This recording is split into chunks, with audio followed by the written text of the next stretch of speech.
We're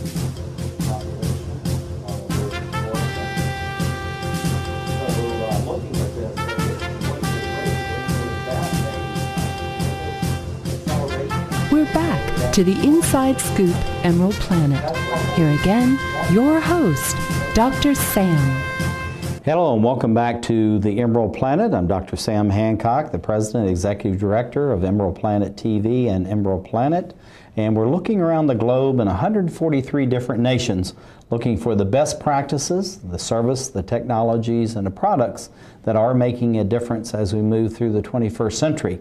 As many of you know, we're going to be adding almost 2 billion people to the planet by 2050. And so what is going to be done to provide the basic infrastructure, but more importantly than that is the water and the food production for all these new mouths to feed.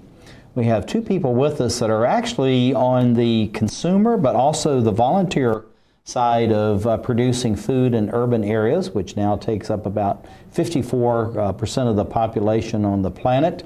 And I'm going to introduce the two of them, and I have one of my main men right here sitting beside me. This is Christopher Hinton. He's in the after-school program Learning for Environment, Agriculture, and Food called LEAF. I like the name of that. That's a really great name. He's a third grader at Garrison Elementary School in Washington, D.C. And we have Laquasha Mosley, who is his mom. Yes. And she's in the what's called Green Tomorrows program. Mm-hmm. And I tell you, both of these are great names. Yes. I tell you, it's good to have you here, Christopher. You're a very sharp young man. Yes. And you're going to do well in life. Tell us about LEAF. Well, it's a good job. Like when you cook the food, it tastes good, and when you pick the stuff, it really helps because it helps the plants.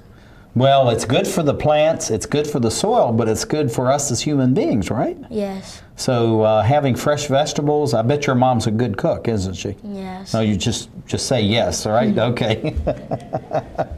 Laquasha, looking at what you're doing, how do you feel about the LEAF project, but also the Green Tomorrows program that's going on through the Common Good City Farm here? Actually, I think it's a great idea. It's a good program to have in the community for our residents. They utilize the program as well. They go over there, they get the fruit, it's fresh, it's clean, the environment is clean, the atmosphere is nice, so it's a very good program.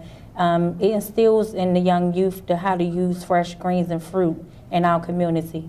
I think that's really important, and this is something, Christopher, that I don't know if you've seen a difference yet in your attitude and what you're doing as far as school is concerned. Do you see any difference between some of your friends who are not involved in LEAF and are not going over to actually to the farm to volunteer, and what you're getting out of the LEAF program?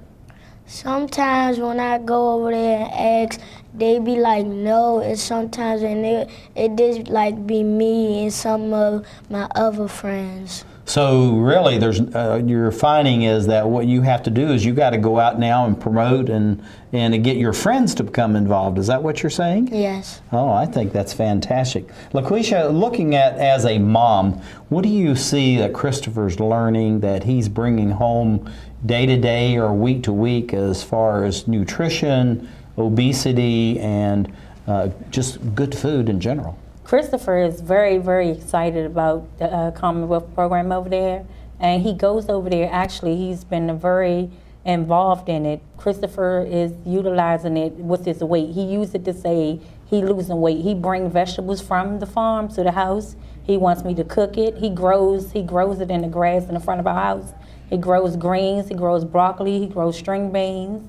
My goodness, he's becoming a real farmer. Yeah, he's excited. He comes home with packets of carrots and watermelon, cucumbers. So he's been growing it outside of our yard. So I really, really think that that's really good with Christopher. That's absolutely fantastic. And also he's taking care of as in the Buddhist tradition we call a living being, because they look at plants as well as humans and animals as all part of the totality of Earth. So it's really important that we take care of the plants as well as the animals that we have and our neighbors. So looking at Christopher, and is there any other people in your community like like yourself, Laquasha, that's becoming a part of the program, excited about it, and also getting their children involved? We have several residents that utilize it, and they go over there. There's a site. They have plots. They have lots over there where they go.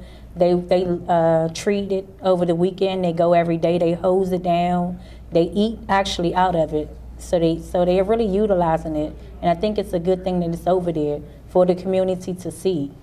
Now, well, looking at it, Christopher, what do you see as far as yourself and your feeling about the environment? You know, what's outside your own home, on your way to school, on the garden itself. How do you feel like that's changed your attitude or your thinking about the environment itself? It changed really better. Like, it's good when I ask my mom, can I go? So, like, if they're not there, I just go on the playground, something like that. So you're able to go outside and becoming maybe a little more independent in what you're doing? That is absolutely incredible. Right outside his home. It's right outside our house, actually. Oh, is that right? When we walk out our door, it's right to the right. It's directly across the street. So I don't feel, you know, I let him go over there because it's safe over there. Mm-hmm. The people over there are generous. They are nice. So I don't have to go behind and check on him. We communicate all the time once a week, me and Anita and the people over there that she worked with, the staff, we communicate. So Christopher's over there every day. Well, I think that's really important that you have an environment where you feel safe and wanted, and you can actually contribute. What changes do you see, Laquasha, as far as the adults in your community? They see the garden, they see people there bringing the fresh produce. Are you seeing more and more people wanting to get involved? Yeah, actually they want to get involved. They're actually bum rushing over each other trying to get lots over there. Wish they have to take turns in the smaller beds that we have in the community. So once they finish growing over there, the other residents can be involved and use it. They're very excited because they are excited. They don't have to go. It's no store, a grocery store in our community. So they utilize the farms to go over there and get fresh fruit and vegetables, take them home, cook them, and they see the difference in, you know, going somewhere where the things are fresh. It's not bitten, it's not bug bite, it's not anything over there. The stuff is actually fresh. You can go over there, rinse it off, and just eat it. Oh, that is absolutely incredible. And I know you live in the Ledroit Park area of Washington, D.C. Mm-hmm. And what changes are you seeing, Christopher, as far as having this large half-acre farm literally right in the middle of the community? What positive things are you seeing coming out of that garden, besides just the fruit and vegetables themselves? Like, it's new people coming. Like, when I first went there, it was fun because you get to pick weeds, you get to do everything, and you just cook. Well, I tell you, you're one of the first young men I've ever seen that liked to pull weeds. Because when I was a young guy, we had a huge garden. We had almost an acre garden ourselves. And the job of myself and my two brothers, we had to go out and pull weeds, and it was like every day we had to go pull weeds and keep the weeds down. That's a lot of work.